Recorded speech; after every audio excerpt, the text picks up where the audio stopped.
इशारों में उनियाल जी ने भी अपनी जो दावेदारी है वो एक पुख्ता कर ली है। किस चीज की प्रतिष्ठा? कांग्रेस का कहना है कि उसकी प्रतिष्ठा को धूमिल करने का काम भाजपा के मुख्यमंत्री के द्वारा किया गया है। आपने कहा कि इनके द्वारा रावण का पुतला दहन किया गया था, वहीं कांग्रेस भी इस पे काउंटर मार रही है कि भगवान शिव को हिमालय से उखाड़ने वाला भी रावण था और भाजपा के कार्यकाल में ही शिला को वहां से हटा करके दिल्ली पहुंचाया गया है। कौन बद्रीनाथ में वो कमल मुरझाया क्यों? कोई नहीं मुरझाया है, कमल कहीं नहीं मुरझाया है। क्या दावेदारी आपकी तरफ से रहेगी? हालांकि चर्चाओं में नाम आपका भी है। राष्ट्रीय पार्टी का मैं पहली बार उस घाटी का जिला अध्यक्ष बना और जो संचार लोगों में था, स्वाभाविक था संचार कि वास्तव में इतना छोटा सा कार्यकर्ता तो, मगर बाहरी लोगों को तत्काल टिकट दे दिया जाना, आप तो एक पुराने कार्यकर्ता है, कहीं ना कहीं कार्यकर्ताओं में ये दंश तो है ही। नमस्कार, मैं हूं सुनीत चौधरी और आप देख रहे हैं पहाड़ी सफरनामा। भाजपा जिला कार्यालय रुद्रप्रयाग में आज पहुंचा था। तमाम सरगर्मियां इन दिनों हर राजनीतिक दलों के कार्यालयों में चल रही हैं। तब तक दिनेश उनियाल जी से मुलाकात हुई। भाजपा के पूर्व जिलाध्यक्ष रह चुके हैं रुद्रप्रयाग जनपद और तेज तर्रार जिलाध्यक्षों में इनका नाम शुमार है। अब हालांकि इन दिनों कांग्रेस की जो श्री केदारनाथ धाम प्रतिष्ठा रक्षा यात्रा चल रही है वो रुद्रप्रयाग में आज पहुंचने वाली है और कई मायनों में इस जो प्रतिष्ठा यात्रा है इसको लिया जा रहा है। कांग्रेस का कहना है कि हम सनातन की रक्षा को लेकर के, प्रतिष्ठा को लेकर के इस यात्रा को निकाल रहे हैं, तो वहीं भाजपा का आरोप है कि ये एक चुनावी प्रोपोगेंडा है, क्योंकि आने वाले दिनों में केदारनाथ में उपचुनाव भी होना है। केदार घाटी से प्रतिनिधित्व करते हैं उनियाल साहब और बहुत लंबे समय से भाजपा से जुड़े हुए हैं। उनियाल जी, किस तरीके से देख रही है भाजपा इस यात्रा को जो कांग्रेस के द्वारा हरिद्वार से लेकर के केदारनाथ धाम तक निकाली जा रही है? प्रतिष्ठा रक्षा इसको नाम दिया गया है। देखिए, मुझे तो बड़ा अफसोस होता है कभी कभी, और शायद मेरे ही और जैसे लोगों को भी जो सनातन से जुड़े हुए लोग हैं, किस बात की रक्षा? ये केदारनाथ जी की प्रतिष्ठा पे सवाल उठा रहे हैं। अरे मोक्ष धाम है वो, और केदारनाथ जी की प्रतिष्ठा पे सवाल उठा रहे हैं। किस चीज की प्रतिष्ठा? कांग्रेस का कहना है कि उसकी प्रतिष्ठा को धूमिल करने का काम भाजपा के मुख्यमंत्री के द्वारा किया गया है। अब उस प्रतिष्ठा की रक्षा को लेकर के ये कार्यक्रम किया। मैं आपको बता दूं, उनके मुख्यमंत्री जो श्रीमान हरीश रावत जी थे, 2013 की आपदा का दंश जो है ये घाटी भूली नहीं है। और जो इन लोगों ने कृत्य किए हैं यहाँ पे, जो इन्होंने अपराध, बोलूंगा मैं, अपराध की संज्ञा दूंगा इनको, जो इन्होंने अपराध किए हैं, ठीक है, उन दिनों को हम लोग भूले नहीं है, हमारी घाटी भूली नहीं है, ये केदारनाथ विधानसभा, ये जनपद भूला नहीं है। इन्होंने क्या कृत्य किए हैं वहां पे आपको शायद याद होगा, आपके संज्ञान में होगा, आप पत्रकार हैं, पुराने पत्रकार हैं। 2013 की आपदा के बाद हरीश रावत जी मुख्यमंत्री थे, गणेश गोयल जी जो है बीकेटीसी के अध्यक्ष थे। इसमें क्या कहते हैं उसका नाम, इन्होंने सबसे बड़ा शिव भक्त कौन है आप ये बताइए ना मेरे को। सबसे बड़ा शिव भक्त कौन है? रावण थे ना सबसे बड़े शिव भक्त, ज्ञानी थे, सबसे बड़े शिव भक्त थे। इन्होंने वहां जो है रावण का पुतला दहन कर दिया। केदारनाथ जी में इन्होंने रावण का पुतला दहन कर दिया। आप बताइए, इतने बड़े, इतना पैसा आपदा में आया था कि ऑल वेदर रोड बनाने की जरूरत नहीं थी मोदी जी को। खाली अगर पैसे भी बिछाते ना तब भी ये रोडें बन जाती। इन्होंने इतना भ्रष्टाचार किया, इनको तो क्षमा याचना यात्रा निकालनी चाहिए। पर केदारनाथ जी को बोलने प्रतिष्ठा, भगवान केदारनाथ कभी माफ नहीं करेंगे, इनको कभी माफ करने वाले नहीं है इनको। अच्छा उनियाल जी, जैसे आपने कहा कि इनके द्वारा रावण का पुतला दहन किया गया था, वहीं कांग्रेस भी इस पे काउंटर मार रही है कि भगवान शिव को हिमालय से उखाड़ने वाला भी रावण था और भाजपा के कार्यकाल में ही शिला को वहां से हटा करके दिल्ली पहुंचाया गया है। कौन सी शिला बताया नहीं, प्रमाण दे दें, कौन सी शिला उठाई गई? भैया ये वही लोग हैं, ये वही कांग्रेसी हैं। इनका नेता जो है राहुल गांधी जी जो है संसद में जो है बोलते हैं हिंदुओं को हिंसक बोलते हैं, और इनके पीछे नेता जो है हंसते हैं, तालियां में जाते हैं, हिंदुओं को बोलते हैं। ये सनातन की बात करते हैं, ये सनातन की रक्षा की बात करते हैं। कौन सा चेहरा, चाल चलित चेहरा है इनका? किसकी बातें करते हैं ये? इनके दांत खाने के कोई और दिखाने के कुछ और हैं। और मैं आपको बता देता हूं आपके चैनल के माध्यम से, हमारी यहाँ की जनता कभी कभी माफ करने वाली नहीं है इनको। ये ऐसे दुर्दांत, इस भाषा का प्रयोग कर रहे हैं, ऐसे दुर्दांत लोग हैं ये कि इनको माफ करने वाली नहीं है हमारी यहाँ की जनता, कभी भी नहीं। इन्होंने उस पार्टी के साथ गठबंधन कर रखा है, सपा के साथ, वो रामपुर तिराहा, कभी भूल नहीं सकते हम। हमारी आने वाली पीढ़ियां कभी नहीं भूल सकती हैं कि इन्होंने क्या कृत्य किया, और आज वो उनके साथ गठबंधन में है। राम को ये काल्पनिक बताते हैं, राम सेतु बताते हैं, हिंदू को ये हिंसक बोलते हैं, आतंकवादी बोलते हैं, भगवा आतंकवाद बोलते हैं। ये कौन से हिंदू के, कौन से सनातन की बात करते हैं ये? नहीं तो इतना तमाम होने के बावजूद भी अयोध्या हार जाते हैं, हाल ही में जो उपचुनाव हुए बद्रीनाथ हार जाते हैं। आप बात नहीं समझ, हम बद्रीनाथ हारे कहां हैं? ये सीट तो कांग्रेस के पास थी। नहीं भैया चुनाव लड़े, कांग्रेस का तो ये पहले से इतिहास रहा है। पंजाब, इससे पहले जो पंजाब में विधानसभा चुनाव हुए थे, कांग्रेस की सरकार थी वहां, ये हार गए वहां से, इनके हाथ से जो वहां छिन गए। ये बोल रहे हैं कि जी भाजपा जी, हमारे हाथ से क्या गया? हमारा तो कुछ भी नहीं गया वहां से। वही यहाँ हमारे पास तो बद्रीनाथ सीट थी नहीं, बद्रीनाथ सीट कांग्रेस के पास थी। नहीं लड़ी तो भाजपा भी, भाजपा पहले भी लड़ी है ना, हम बार भी लड़ी, हम इस बार भी लड़ी। मैं ये तो कह रहा हूँ वो सीट हमारे पास नहीं थी, हमने कुछ नहीं खोया। आप मैंगलोर देख लो ना, कितने अच्छे मार्जिन से हम आए हैं, 400 वोटों से हम रह गए हैं। हाँ, मंगलौर के लिए कहा जा सकता है कि भाजपा ने मेहनत की है, जहां कुछ भी नहीं दिखता था भाजपा का, वहां एक अच्छे अंतर पे पहुंची है, इसके लिए तो कहा जा सकता है। मगर बद्रीनाथ की सीट को लेकर के जिस तरीके से पूरा दारोमदार लगा हुआ था संगठन सरकार का, ऐसा है, इनको सद्बुद्धि भगवान दे। मैं तो आपको अभी बता रहा हूं आपके चैनल के माध्यम से, इनको भगवान सद्बुद्धि दे। कम से कम आज ये बोलने लग गए कि हाँ राम सबका है, बद्रीनाथ सबका है, केदारनाथ सबका है। कम से कम भाजपा ने ये तो सिखा दिया इनको बोलना, ठीक है। ये लोकतंत्र की दुहाई देते हैं, यहाँ विदेश में जाकर के बोलते हैं कि भारत का लोकतंत्र जो है खतरे में है, और यहाँ लोकतंत्र की दुहाई देते हैं। तो इन पे क्या भरोसा करेगी जनता? क्या भरोसा करना है? ये भरोसा करने लायक है क्या? और इनकी 60 साल तक सरकारें रही ना, आप भी तो देखा, आप भी तो यही हैं। देहरादून ऋषिकेश से लेकर के रुद्रप्रयाग आने में 8 घंटे लगते थे, आज कितने घंटे में? 4 घंटे में पहुंच रहे हैं हम यहाँ पे। कर्णप्रयाग रेल जो है, ऋषिकेश कर्णप्रयाग रेल लाइन 25 में तैयार हो जाएगी। केदारनाथ जी में जो है पुनर्निर्माण के काम हो रहे हैं, बद्रीनाथ जी में पुनर्निर्माण के काम हो रहे हैं, और हेमकुंड साहिब के लिए जो ट्रॉली का काम हो रहा, केदारनाथ जी के लिए जो ट्रॉली लगने वाली है कि नहीं। एयर कनेक्टिविटी देखो, कितना विकास जो है मोदी जी के नेतृत्व में और हमारे मुख्यमंत्री पुष्कर सिंह धामी जी के जो है नेतृत्व में हो रहा है। इन लोगों को ये विकास पचेगा नहीं। इन्होंने विकास, भ्रष्टाचार का विकास किया है इन्होंने, इसलिए इनको पच नहीं रहा है। ये इनका जो विकास रहा है वो भ्रष्टाचार का विकास रहा। कौन सी चीजें छोड़ी है इन्होंने? कोई चीज नहीं छोड़ी, कोई जल नभ तल कुछ नहीं, लोहा कोयला सब हड़प कर गए ये। और आज ये हमारे से क्वेश्चन पूछते हैं, ये सनातन पे बात करते हैं। कहीं ऐसा तो नहीं है कि अभी थोड़ी देर पहले आपने कहा था कि कम से कम राम का नाम तो लिया है, देर आए दुरुस्त आए, इसी का नतीजा तो नहीं है केदारनाथ? महाराज इन्होंने ठुकरा दिया, न्योता ठुकरा दिया। आप बताइए ना, इन्होंने राम मंदिर की प्राण प्रतिष्ठा जब हो रही थी उसका न्योता ठुकरा दिया इन्होंने। आप देखो ना इनकी मंशा है क्या? राम ने तो स्वीकार कर लिया लोकसभा में। अरे राम तो सबके हैं ना, हमने बोल तो रहे हैं।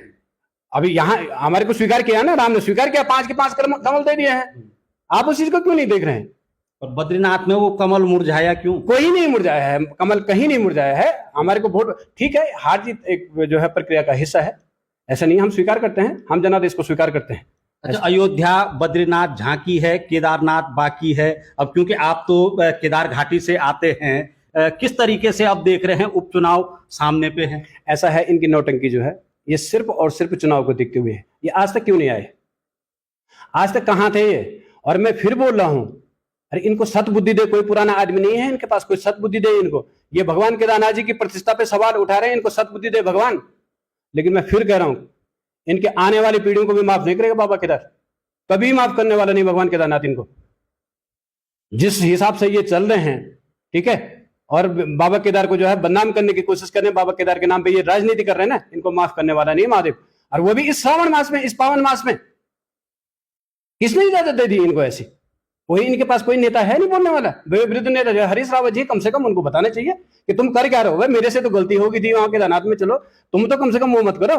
गलती पे गलती किए जा रहे हैं। मैं बता रहा हूं, यहाँ की माताएं बहनें वो दंश हम भूले नहीं हैं जिनके साथ ये गठबंधन में आज बैठे हुए हैं। मैं फिर बता रहा हूं, कभी नहीं भूलेंगे, हमारे आने वाली पीढ़ियां में कभी माफ नहीं करेंगे इनको। ये कितने भी नौटंकी कर लें, कुछ भी कर लें, ये माफ करने वाला नहीं। और बाबा केदारनाथ ऊपर से देख रहे हैं। अच्छा उनियाल साहब, बेबाकी के लिए आप जाने जाते हैं, लंबे समय से केदार घाटी के आंदोलनों से लेकर के तमाम मुद्दों को लेकर के आप मुखर रहते हैं। इस बार उपचुनाव सामने है, तमाम नाम राजनीतिक हलकों में अब तैरने शुरू हो गए हैं। दावेदारी को लेकर के मेरा सवाल आपसे है, क्या दावेदारी आपकी तरफ से रहेगी? हालांकि चर्चाओं में नाम आपका भी है। देखिए, भारतीय जनता पार्टी हमारे यहाँ पे जो जग जाहिर है, जो हमारी प्रक्रिया है, top to bottom, bottom to top, कोई भी दावेदारी कर सकता है। वो प्रक्रिया का हिस्सा है, वो उसका अधिकार है। लेकिन हमारा प्रत्याशी कमल है। नहीं, प्रत्याशी तो कमल है, परंतु चेहरा भी तो सामने पे होना चाहिए। वो प्रक्रिया के तहत जिसको हमारा शीर्ष नेतृत्व जो है तय करेगा।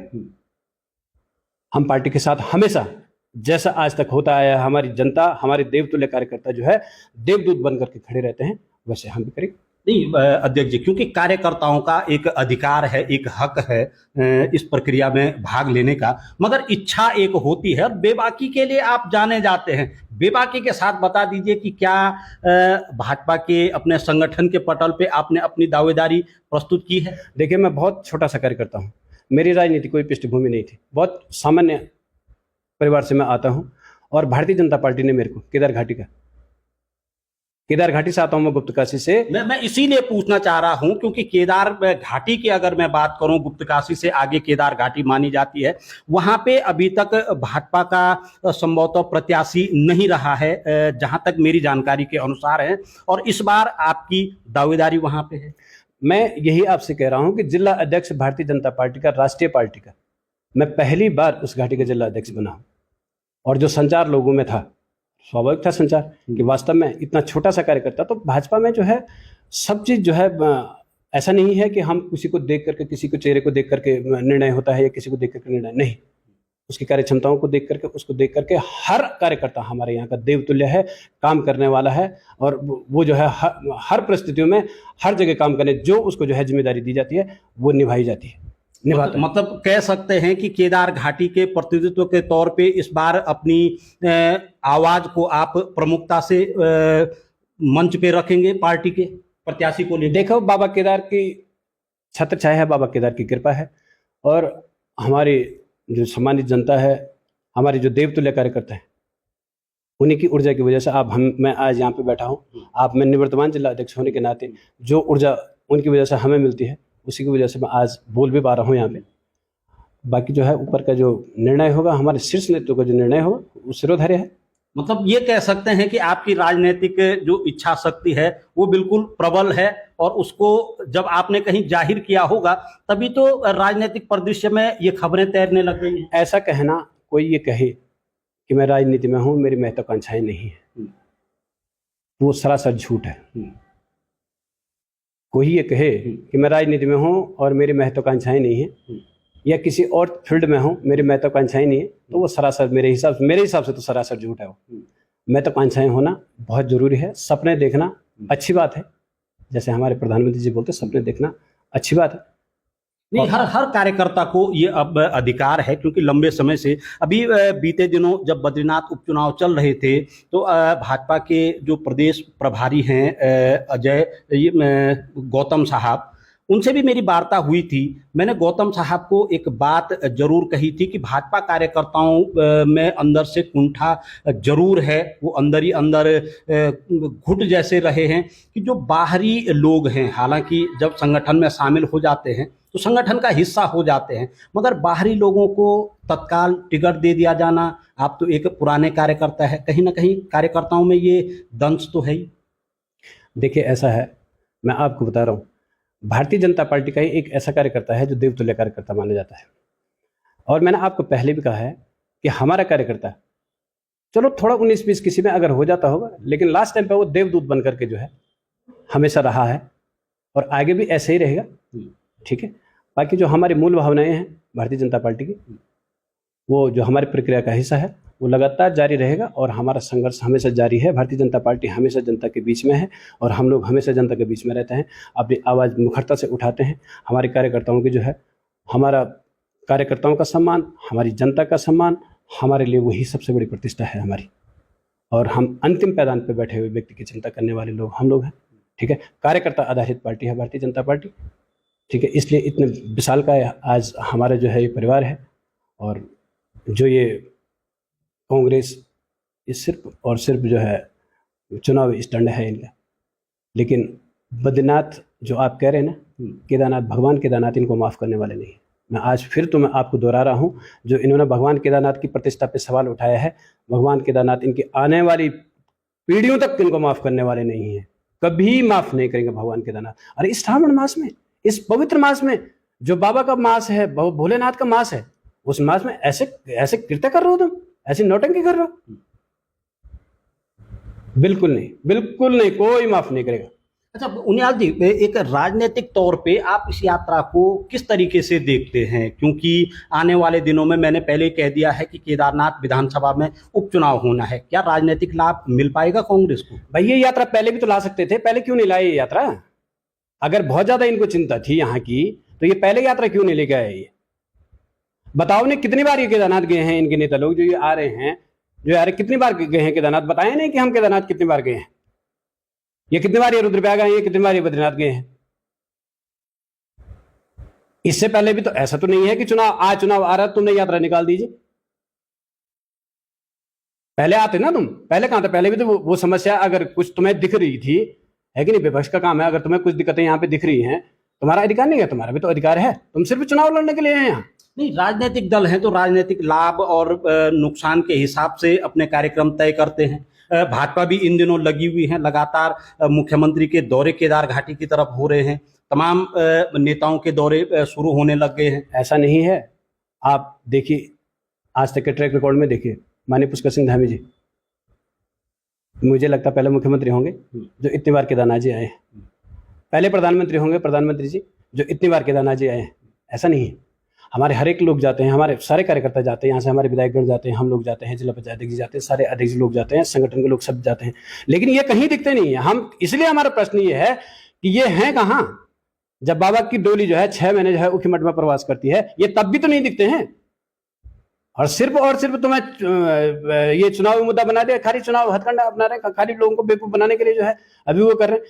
इनकी नीति पहले से ही जो इनको विरासत में मिली है, फूट डालो राज करो, इनके संस्कार ही यही रहे हैं कांग्रेस के, ठीक है। और जनता इनको भली भांति जानती है, हमारे सारे युवा साथी सब जानते हैं, माता बहनें, मैं बता तो रहा हूं, इनके कृत्यों को कभी भूल नहीं सकती है जी। तो बहरहाल अंत में मेरा फिर वही सवाल आपसे है कि केदारनाथ उपचुनाव को लेकर के दावा पुख्ता है?